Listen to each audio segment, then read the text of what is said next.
आज ठाकुर सुरेंद्र के बागान में आए हैं। रविवार, ज्येष्ठ मास की कृष्णा षष्ठी तिथि 15 जून 1884 ईस्वी। ठाकुर प्रातः 9 बजे से भक्तों के संग आनंद कर रहे हैं। सुरेंद्र का बाग कलकत्ता के निकट कांकुड़गाछे नामक मोहल्ले में है। निकट ही राम का बागान है। इस बागान में ठाकुर ने प्राय 6 मास पूर्व शुभागमन किया था। आज सुरेंद्र के बाग में महोत्सव है। सुबह से ही संकीर्तन आरंभ हो गया है। कीर्तनीय श्री कृष्ण की मथुरा लीला गा रहे हैं। गोपियों का प्रेम, श्री कृष्ण का विरह में श्रीमती की शोचनीय अवस्था समस्त वर्णित हो गई। ठाकुर मुहुर्मुह भावाविष्ट हो रहे हैं। भक्तगण उद्यान गृह के बीच चारों ओर कतार बनाकर खड़े हुए हैं। उद्यान गृह में बड़े हाल में संकीर्तन हो रहा है। कमरे के फर्श पर सफेद चादर बिछी हुई है और बीच बीच में तकिए रखे हुए हैं। इस कमरे के पूर्व और पश्चिम में एक एक कमरा है और उत्तर और दक्षिण में बरामदा है।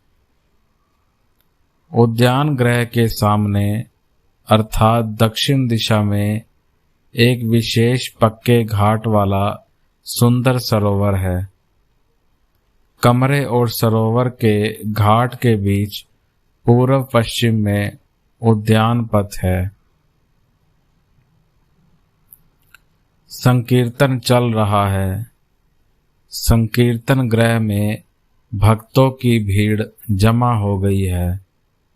भवनाथ, निरंजन, राखाल, सुरेंद्र, राम, मास्टर, महिमाचरण और मणिमलिक इत्यादि बहुत से उपस्थित हैं। बहुत से ब्रह्म भक्त भी उपस्थित हैं।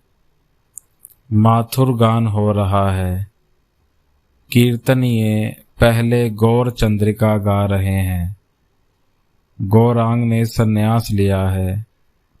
कृष्ण प्रेम में पागल हो गए हैं। उनके अदर्शन के कारण नवद्वीप के भक्त कातर होकर रो रहे हैं। वहीं कीर्तनीय गा रहे हैं, गौर एक बार चलो नदियाए, गौर एक बार नदिया में चलो। तत्पश्चात श्रीमती का विरह अवस्था वर्णन करके गा रहे हैं। ठाकुर भावाविष्ट हैं। हठात खड़े होकर अति करुण स्वर में कीर्तन में पद जोड़ रहे हैं। सखी, या तो प्राण वल्लभ को मेरे पास ले आओ, नहीं तो मुझे वहां पर छोड़ आओ। ठाकुर को श्री राधा का भाव हुआ है। बातें करते करते ही निर्वाक हो गए। देह स्पंदनहीन, अर्ध निमीलित नेत्र, संपूर्ण बाह्य ज्ञान शून्य, ठाकुर समाधिस्थ हो गए हैं।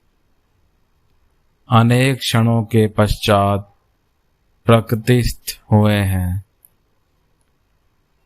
फिर दोबारा वही करुण स्वर कह रहे हैं, सखे, उनके पास ले जाकर तू मुझको खरीद ले। तुम लोगों की दासी बन जाऊंगी। तूने ही तो कृष्ण प्रेम सिखाया था प्राण वल्लभ। कीर्तनियों का गाना चलने लगा। श्रीमती कह रही हैं, सखे, यमुना जी का जल लेने मैं नहीं जाऊंगी। कदम्ब तले प्रिय सखा को देखा था, वहां जाते ही मैं विह्वल हो जाती हूँ। ठाकुर फिर और भावाविष्ट हो रहे हैं। दीर्घ निश्वास लेकर कातर होकर कहते हैं, आहा आहा। कीर्तन चल रहा है। श्रीमती की उक्ति, शीतल तुम्हारे अंगों को मैं सम्मुख की लालसा से देखती हूँ। बीच बीच में ठाकुर पद जोड़ रहे हैं। शायद तुम्हारे हो जाएंगे, मुझे एक बार दिखा दे रे सखी। भूषण का भूषण चला गया है और भूषणों का प्रयोजन नहीं। मेरे अच्छे दिन जाकर फिर दुर्दिन आए हैं। दुर्दशा के दिन क्या देर नहीं होती। ठाकुर जोड़ रहे हैं, वह काल क्या आज तक नहीं हुआ। कीर्तन ये आखर दे रहे हैं, इतना काल चला गया है, वह काल क्या आज भी नहीं हुआ। हे सखी, मैं निश्चय ही मरूंगी। मेरा कन्हाई गुणों की खान है, किसको देकर जाऊंगी। अरे सखी, राधा का शरीर जलाइयो मत और ना ही पानी में डालियो।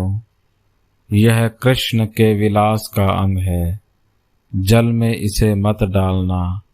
मेरे मरने पर इसे तमाल के ऊपर उठा कर रख दियो। तमाल पर बांध कर रखना ताकि स्पर्श होता रहे। कृष्ण काला है, तमाल भी काला है, काले से स्पर्श होता रहेगा।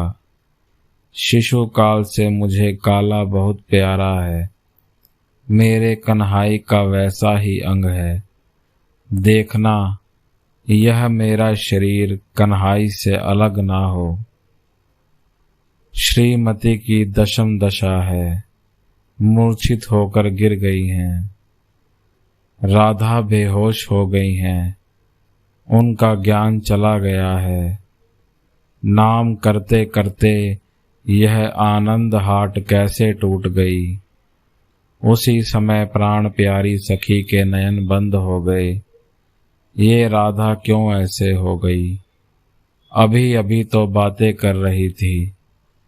कोई कोई राधा के अंग पर चंदन लेप करती है, कोई कोई दुख में रोती है कि इतना प्यारा प्राण जा रहा है।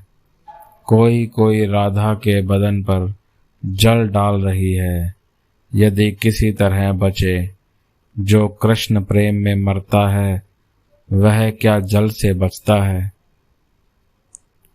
मूर्छित देखकर सखियां कृष्ण नाम करती हैं। श्याम नाम से उनको होश आ गया। तमाल को देखकर सोचती हैं, शायद सम्मुख कृष्ण आ गए हैं। श्याम के नाम को सुनकर राधा जी इधर उधर देखती हैं। कृष्ण का चंद्रमुख न देखकर सिसकने लगती हैं। कहती हैं, ओ श्री दाम, जिनका तूने नाम सुनाया है, वे कहाँ हैं। एक बार लाकर दिखा तो। सामने तमाल का वृक्ष देखती हैं। तब उसी तमाल का निरीक्षण करके कहती हैं, वही तो है मेरे कृष्ण का चूड़ा।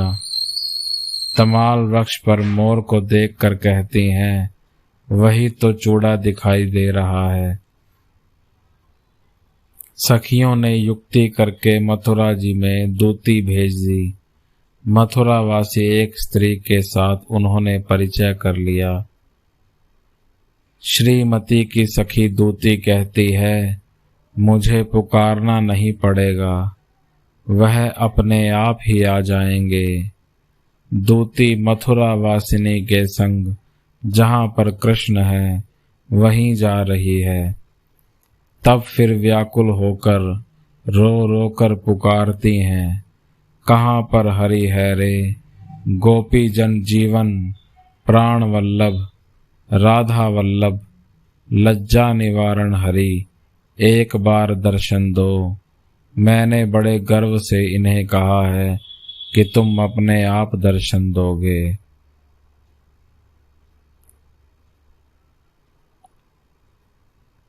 अब नाम संकीर्तन होने लगा। वे खोल कर ताल के संग गाने लगे, राधे गोविंद जय, राधे गोविंद जय। भक्तगण सब ही उन्मुक्त हो गए। ठाकुर नृत्य करते हैं, भक्त भी उन्हें घेर कर आनंद में नाचते हैं। मुख में राधे गोविंद जय, राधे गोविंद जय।